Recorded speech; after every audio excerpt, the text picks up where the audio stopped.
was Look at Me. What a great song. We love Hokey, love his music.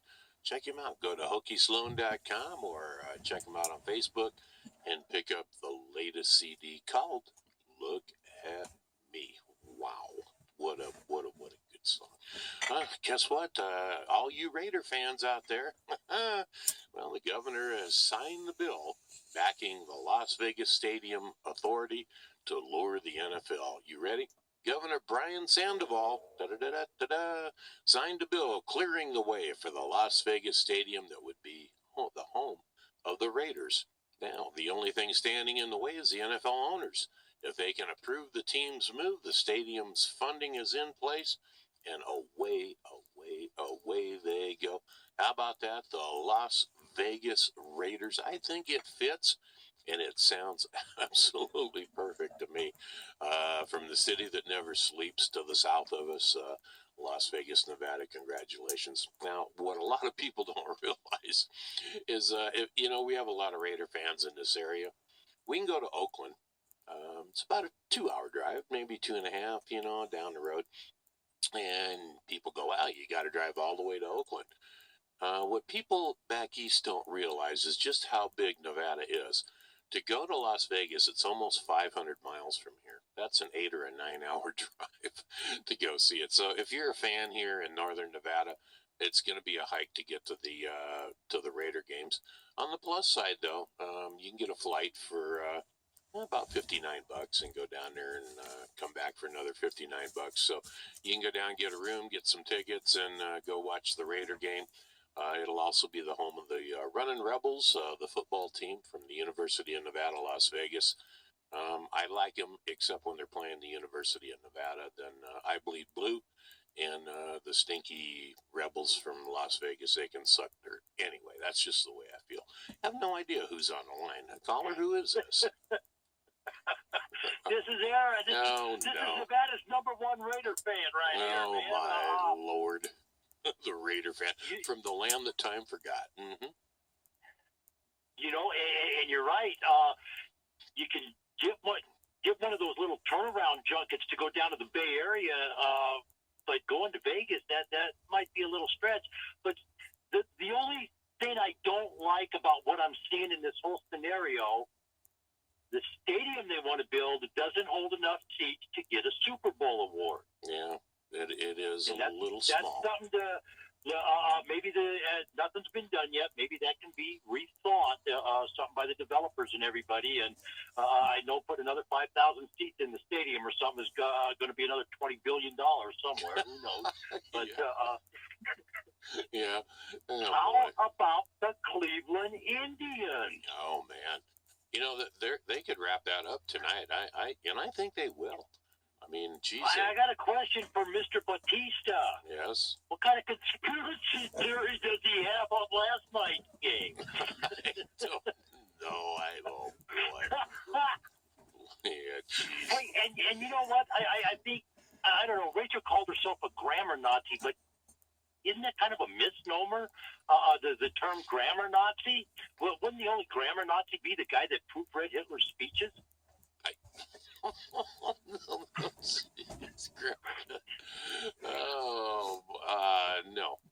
No, I don't think so. God, I hope not. Well, we have Nazi seems to mean Nazi is almost a descriptive adjective. I guess you would. Rachel's probably going, no, you dummy, it's something else. But like the soup Nazi. Okay, remember the soup? No soup for you. Oh, okay. Was that a great skit or what? Yeah, great skit. And everyone that does stuff like the shoe Nazi, you go in, you can only get one pair of the new Air Jordans. Oh, the shoe Nazi will only let me buy one. It seems to be I don't know, almost a title now. He's the shoe Nazi. I don't know, but yeah, it's for something that was so horrific, how people can use it in jest now, which I guess that's kind of a good thing for society. Yeah, but getting back to the Indians, man, if they wrap that up tonight, and they may, I don't see why they won't. They're at home. I mean, they're just on fire right now. If they do, that's going to let them rest for the next 5 days or so before they have to 4 or 5, start yeah, the World we're Series. going at least 6 over there with Dodgers and Cubs. Yeah, no doubt about that. Well, at least 5. I mean, I'm hoping. Well, let's see, if the Dodgers win tonight and tomorrow, then the you know what? I don't see the Cubs getting out of LA without at least one. Really? You think? I think they're going back to Chicago. I don't think you're going to get a sweep in LA. Well, no. They're only playing 2 games now in LA, right? 2 games and then 1, 1, and 1. I thought it was a 2-3-2 format. Well, maybe it is. You could be right. Well, if they play 3, then they may get 1 in LA. I don't know. But you have Arrieta tonight going for the Cubs, and holy cow, if they were ever going to win a game in LA, this is the one. I mean, he pitched a no-hitter. The guy right there. Yeah, he threw a no-hitter last year in LA. So, but he is a right-hander, and the Dodgers have been getting 2 right-handers. So, you know what? That's why they picked Reddick up. Yeah, no kidding.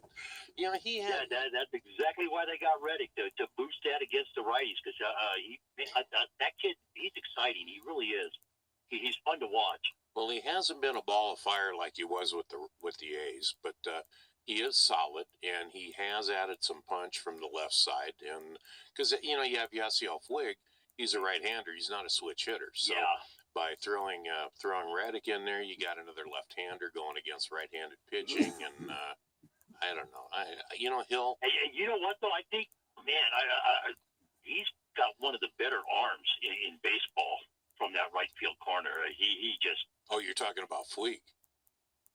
Reddick. Oh, really? Because Puig's got a I don't know if he's had the opportunity to display it down there yet, but I've seen him throw some darts, man, and you would have thought it was Hank Bauer or somebody out there in right field. I've seen him throw some. I mean, literally, it looked like somebody put the ball on a string on a rope to third base a couple times. In the American League, they got real gun shy to run against his arm. He has a cannon out there, and he's pretty accurate. That's good to know, because that's what they say about Puig. I mean, he does. I've seen him throw home on. You'd think that's a routine fly ball to deep right field, and the runner tags and scores. They're going to get the sacrifice, and he's out at the plate. And Puig just uncorks, and I mean, he does have an arm. So that's one place where the Dodgers are pretty strong. But Hill's don't count Hill out either for the Dodgers. He's a junk baller. I mean, he'll nip the corners, and he's got an 88 or an 89 mile an hour fastball. If the jugs guns off a little bit, it might show 90. He's me fastball. Yeah.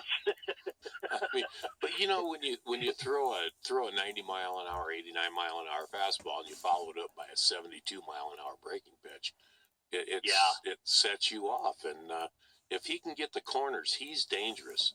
If he can't, though, it'll be a long night. It'll be a long night. One of the things that I used to, when I coached, one of the things that I would try to show the kids how to do is how to use their fingers to push the ball to make it move. Because it doesn't matter if that fastball comes in at, well, I mean, it does. There's a big difference between 91 and 100. Mm-hmm. But if that ball's at 90 and it's moving versus 90 and flat, it's the difference in a strikeout or a home run. Oh, yeah. And it's really key there. And that's what Hill does really, really good. The ball moves a lot. Yeah, nothing's straight with him. And that's Hill, though. That's the way he pitches, and that's the way he survived. Yeah. I mean, God, the guy. Yeah, but that was I was looking at some of the highlights of last night's game. Man, that guy's finger just started. I mean, you could see it. They were just showing a thing, and all of a sudden, this one announcer goes, "What's that from?" His finger's bleeding. You could just see it dripping, and then they zoomed in on his hand. I was like, "Holy cow!" Yeah. But you got to tip your hat to the pitching staff there to pick the game up and go 20. What was it? 25 outs. Yeah. The bullpen had to get. So tip the hat to the pitching staff over there. But remember, Rich Hill was out for about 6 weeks. And believe it or not, it was a blister on his finger. I mean, that's what he was out with. It was a blister. Yeah. And people go, "Wow, what a wussy!" He had a blister on his pitching hand, and he's a junk baller. That's that's kind of like taking You know your what? legs away. Unless you've had a blister right around that nail in the cuticle, and you try to do something or throw something, I don't think people really understand. I mean, a blister, oh, it's like you said, oh, what a sissy. Mm-hmm. But you know what? Pardon the phrase, but it hurts like hell. I mean, I don't know. When you get right around that nail with some kind of injury, especially like a blister that swells up and starts pulsating every time you do something, it really does. It's very painful. Mm-hmm. It really is. Yeah, now think about this. Bauer went out. That's the guy you're talking about. And the bullpen got the final 25 outs. I mean, holy cow, there's only 27 in a game. Yeah. I would just, I'm kind. You got to. It's like I said. You got to tip your hat. They came in and they picked it up, and they go up 3-0. Man, I don't know what would happen if they lose that series and don't make it to the World Series. You might see people jumping into Lake Erie over there, man. Well, that's what the bullpen's for. These guys, you don't need to rest them up. Well, maybe you do now. You're up 3-0. Maybe you could let them rest. But they had see what they do. They had 4 innings for Dan Otero. He was great. Jeff Manship, he was great. 3 innings for Zach McAllister. 5 outs for the winner, Brian Shaw. One of the goofy stats on last night's game was no pitcher got more than 5 outs. Yeah, that's right. 4 outs for them. 4 outs. 3 Zach, 5 for Brian Shaw, 5 for Cody Miller, and 4 for Miller. Yeah, for Cody Allen and 4 for Miller. Yeah. Well, they used a bunch of pitchers. Never been done in a playoff game. Well, wait till the Dodgers get serious. I mean, they've got Davey Roberts.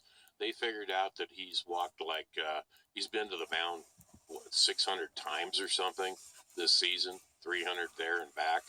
I mean, they figured that out in mileage, and he's gone through 2 shoes this season just walking to the mound and back. He's made more pitching changes in 1 year than any other manager in history. That's amazing. And they're not a bad team. I mean, it's not like they've had the Dodger days of old where you got Koufax and Drysdale and the dominant pitching. They did it. Yeah, where you just threw a pitcher out there and then went and tried to figure out who was going to bat. Mm-hmm. Yeah, that was it. But, well, anyway. Well, Aaron, we're going to have to wrap it up here. We got a traffic report coming up. But, man, I got hay coming to go feed the horses out here right now anyway, so good. I got to run. All righty, man. So 775-230-9915 on the World Wide Web, www.alladayllc.com. We'll have more updates on the Monsanto Tribunal this week. Let's have a great day. Let's all be safe out there. All righty. That's Aaron out at the Wainema Ranch. Going to be feeding the horses. The hay truck is showing up. So he'll be busy unloading the truck and getting hay stacked and getting it out to the animals. Let's go from Aaron out to Wainema to... There's a holdup.